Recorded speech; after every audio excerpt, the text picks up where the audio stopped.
5 rules of personal finance. নিজের personal finance ঠিকঠাক মতো মেনটেন করার জন্য যেই 5টা রুলস আমাদের সবসময় ফলো করা উচিত। প্রথমে হচ্ছে যে ইমার্জেন্সি ফান্ড।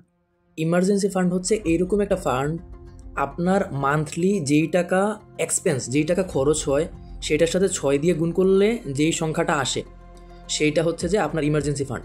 ধরেন আমার প্রতি মাসের এক্সপেন্স হচ্ছে যে 10,000 টাকা, তো আমার ইমার্জেন্সি ফান্ড হবে 10 × 6, 60,000 টাকা। এই 60,000 টাকা আমি হচ্ছে যে ব্যাংকে ফিক্সড ডিপোজিট করে রাখবো না, ব্যাংকে হচ্ছে যে বা এমন একটা জায়গায় রাখবো যেই জায়গার মধ্যে থেকে আমি আমার বিপদের সময় সাথে সাথে যাইয়া হচ্ছে যে আইনা আমি খরচ করতে পারবো। এটা হচ্ছে যে আমার ইমার্জেন্সি ফান্ড। সেকেন্ড হচ্ছে যে যদি কোনো লোন থাকে বা ঋণ থাকে সেটাকে হচ্ছে যে পরিশোধ করা। এখন মানুষ তো মাল্টিপল লোন নিতে পারে, যেই লোনের ইন্টারেস্ট বেশি থাকবে সেই লোনটা হচ্ছে যে আগে দিয়ে ফেলার চেষ্টা করা, তাহলে হচ্ছে যে অনেক টাইম প্লাস অনেক মানি সেভ হয়। থার্ড হচ্ছে যে 50-30-20 ফর্মুলা। 50% হচ্ছে যে নিডস, বেসিক নিডস, 30% হচ্ছে যে ওয়ান্টস, আর 20% হচ্ছে যে ইনভেস্ট। আমি যদি আরেকটু ডিটেলসে এক্সপ্লেন করি, আমরা আমাদের ইনকামের 50% টাকা আমি খরচ করব হচ্ছে যে আমার বেসিক যে নিড সেগুলোর জন্য। বেসিক নিড কোনগুলা? আমার থাকা, খাওয়া দাওয়া, পড়াশোনা, এই কাজগুলোর পিছনে। আর 30% হচ্ছে যে আমার ওয়ান্ট, যেমন হচ্ছে যে আমি আমার বন্ধুদের সাথে রেস্টুরেন্টে কোথাও খাইতে যাইতে চাই, ওই জিনিসটাতে। তারপরে আমার একটা বই পছন্দ হয়েছে, ওই বইটা আমি পড়তে চাই, ওই বইটার কেনার জন্য আমি একটা আমার স্কিল ডেভেলপমেন্টের জন্য আমি একটা কোর্স করব, সেটা। এগুলো হচ্ছে ওয়ান্টস। আর ইনভেস্ট হচ্ছে যে আমি 20% টাকা আমার স্যালারির এমন একটা জায়গায় ইনভেস্ট করব যেটা হচ্ছে যে টাকার থেকে টাকা তৈরি হবে, আমি লং টার্মে যেন বেনিফিটেড হই, এজন্য হচ্ছে যে আমি ইনভেস্ট করব।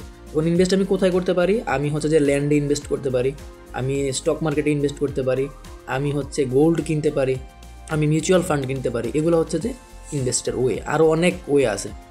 আমি হচ্ছে যে সবচেয়ে ভালো ইনভেস্ট হচ্ছে যে নিজের উপর ইনভেস্ট করা। আমি নিজের উপর ইনভেস্ট করতে পারি যতক্ষণ না পর্যন্ত আমার স্যালারি 1 লাখ 1.5 লাখ টাকা হয়, একটা হাই পেইং স্যালারি হয়, ততক্ষণ পর্যন্ত আমি আমার নিজের উপরে, নিজের স্কিল শেখার উপরে ইনভেস্ট করতে পারি। তো 50-30-20 ফর্মুলাটা হচ্ছে যে 50% হচ্ছে নিড, 30% হচ্ছে ওয়ান্ট, আর 20% হচ্ছে যে ইনভেস্ট। ফোর্থ হচ্ছে যে রোল অফ 72। রোল অফ 72 দিয়ে আসলে বোঝায় আমি যদি 72কে আমি যেই পরিমাণ টাকা ইন্টারেস্ট পাবো বা যেই পরিমাণ টাকা আমি লাভ পাবো আর এর মানটা দিয়ে আমি যদি 72কে ভাগ করি, তাহলে হচ্ছে যে আমার টাকাটা কত বছরে আমার টাকাটা ডাবল হবে, এই জিনিসটা আমি খুব সহজেই হচ্ছে যে আইডেন্টিফাই করতে পারবো।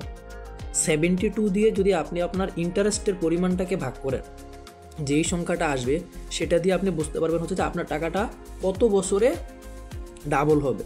যেমন আপনি যদি আপনার মুনাফার পরিমাণ, আপনার ইন্টারেস্টের পরিমাণ যদি হয় 18%, 18 দিয়ে যদি আপনি 72কে ভাগ করেন, তাহলে আপনি দেখবেন হচ্ছে 4 আসতেছে। তার মানে আপনি যদি কোনো জায়গার মধ্যে আপনার টাকা ইনভেস্ট করেন, সেই টাকা যদি 18% রিটার্ন দেয়, তার মানে হচ্ছে যে প্রতি 4 বছরে আপনার টাকা ডাবল হবে।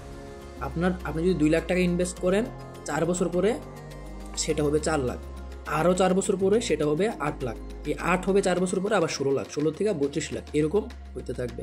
এটা হচ্ছে যে রোল অফ 72। আর 5 নাম্বার রোল হচ্ছে যে আপনি কোনো কিছু একটা কেনার ক্ষেত্রে আপনি যদি সেই জিনিসটারে 2 বার অথবা 3 বার কিনতে পারেন, আপনার যদি ওই রকম অ্যাফোর্ড করার সক্ষমতা থাকে, তখনই আপনি সেই জিনিসটা পারচেস করবেন। প্লাস হচ্ছে যে আপনি চিন্তা করলেন আপনি একটা আইফোন কিনবেন, এখন আপনি যদি আইফোনটাকে 2 বার অথবা 3 বার কিনতে পারেন, তখন হচ্ছে যে আইফোনটাকে কিনবেন। আর সেটার হচ্ছে যে এখন কিনতে মন চাইছে, আপনি সেটা কিনবেন হচ্ছে 7 দিন পরে। এটা হচ্ছে যে পার্সোনাল ফাইন্যান্সের 5 নাম্বার রুল।